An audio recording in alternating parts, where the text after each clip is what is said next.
প্রিয় দর্শক, আসসালামু আলাইকুম।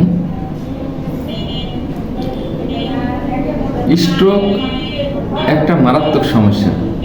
স্ট্রোক এমন একটা সমস্যা যে স্ট্রোকের কারণে মানুষ অক্ষম হয়ে যায়, এবং যারা স্ট্রোক করে তারা জীবনে যে কি দুঃখ এবং কষ্ট ভোগ করে, যারা স্ট্রোক করেছে এবং স্ট্রোকের রোগীর কাছে গেছে তারা তা বুঝতে পারে। যখন কোনো স্ট্রোকের রোগীর কাছে যাওয়া হয়, কোনো আপনজনকে সে দেখে, সে কাঁদতে থাকে। এমনকি যখন কোনো ডাক্তারের কাছে যায় তখন সে কেঁদে ফেলে।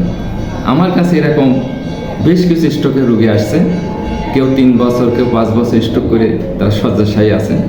যখন আমার কাছে নিয়ে আসে, আমি তাকে জিজ্ঞাসা করি তার কি কষ্ট আছে, তখন সে আগে কেঁদে ফেলে।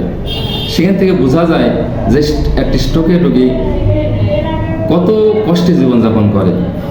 তো এরকম আমি বেশ কিছু স্ট্রোকের রোগী চিকিৎসা করছি, এবং স্ট্রোকের চিকিৎসায় আমি যথেষ্ট সফলতা অর্জন করছি। আমি খুব অল্প দিনের ভিতরে অনেকগুলি স্ট্রোকের রোগী যারা স্ট্রোক করে বহু বড় বড় ডাক্তারের কাছে চিকিৎসা হয়ে তারা শয্যাশায়ী হয়ে আছে, কার কোনো উন্নতি হয়নি, এই ধরনের রোগীও উন্নতি হচ্ছে এবং তারা সুস্থতার পথে এগিয়ে যাচ্ছে। সেই ভিডিওগুলো আমি আপনাদেরকে খুব অল্প সময়ের মধ্যে দেখাবো। আমি এখন আপনাদেরকে কিছু স্ট্রোকের রোগী দেখাই যারা চিকিৎসার জন্য আমার কাছে এসেছে, তাদের দুঃখ কষ্ট এবং তাদের সমস্যাগুলো আপনারা একটু দেখেন।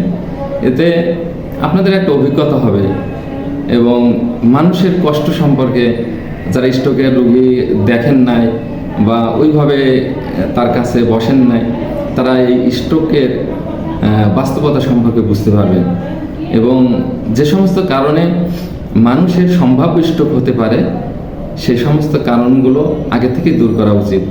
তার মধ্যে প্রধান একটা কারণ হলো হাই কোলেস্টেরল। তো যাদের হাই কোলেস্টেরল আছে তারা হাই কোলেস্টেরল চিকিৎসা হতে পারেন।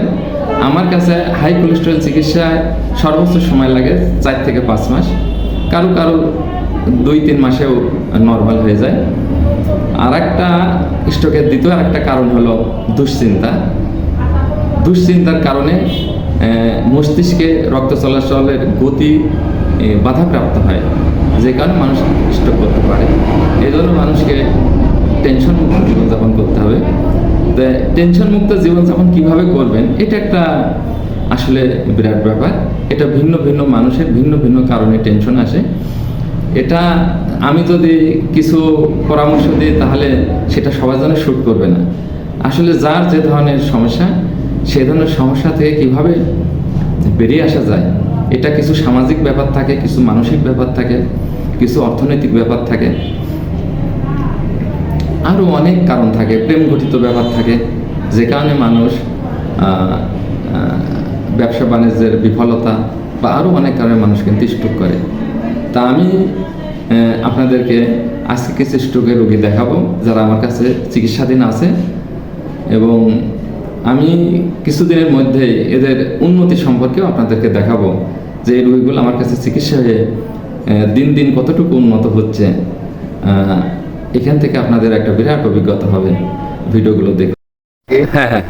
আমি একবার স্ট্রোক করেছে, আমি স্ট্রোকে রোগী হিসেবে আছি। বাংলাদেশের বড় যে ডাক্তার দিন মোহাম্মদ দেখিয়েছি, 2 মাস পর যেতে পেরেছে। আপনার সমস্যাটা কি হয়েছে বলেন? ডান পাশের আমার ডান পাশ অবশ হয়ে গেছে, ডান পাশ দিয়ে আমি কোনো কিছু করতে পারি না। এই আমার অবস্থা, বর্তমান অবস্থা। ডান পাশের ডান হাত, ডান পা অবশ হয়ে গেছে।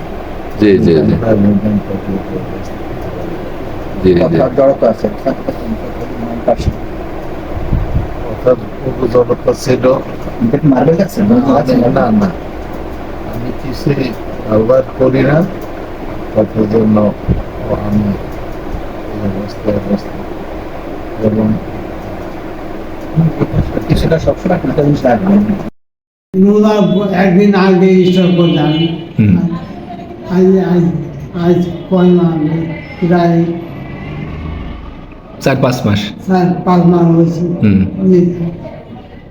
এই যে আমি অচল একদম হাত পা সব পরে দিয়েছে আমার কথা মতা সব বন্ধ, মাথায় আগুন, হাত পা পরে খালে, চোখ চোখ পরে, মুখ যাচ্ছে ছ্যাপ ওঠে অতিরিক্ত মুখ, কথা বলতে পারি না, একটু পানি সামান্য, আগে একদম একেবারে বন্ধ হয়ে গেছে। হাত ব্যথা ব্যথা, মাথায় বল পায় না। হুম।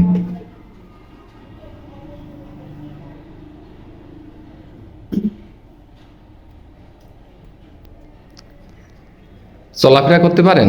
চলা খুব কম, মানে ওইখানে আগে গেলে পরে অস্থির লাগে, হুম হুম আর হাত সব কাঁপে। হুম হুম হুম। করার পরে হ্যাঁ, পা হ্যাঁ। পড়ে গিয়েছে, হ্যাঁ। হাত পড়ে গিয়েছে, হুম। দেখছেন নিজের চোখে দেখছি। এই ও কতদিন আগে স্ট্রোক করছেন? রোজারিতে রোজা। আচ্ছা, বলেন দেখি, বলেন আপনার সমস্যা বলেন। সমস্যা কও কও। কও কি ধরনের কষ্ট?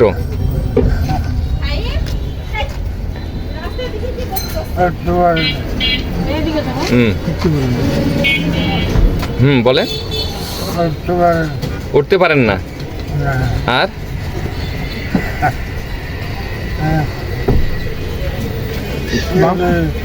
ব্যথা করে, পায়ের ভেতর ব্যথা করে, ব্যথা করে।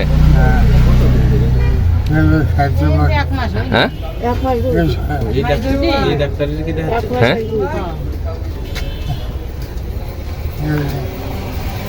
আচ্ছা, অবশ লাগে পা, অবশ লাগে, কথা বলতে কষ্ট হয়, একটু অস্পষ্ট আছে। হুম। আচ্ছা। হুম হুম। কাজ করে যদি বসছো শুধু রাতে সারা পিঠ গরম হয়ে গেছে, আচ্ছা। মানে কয় মাপে কথা বলছি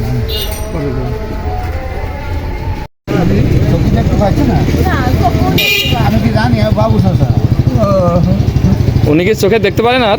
না সত্যি দেখতে আসে না। ওই স্ট্রোক করার পর থেকে? না স্টক করার পর করেন, তার কিছুদিন আগে কিছুদিন পরে পরে থেকে তোকে একেবারে দেখতে হয়েছিল।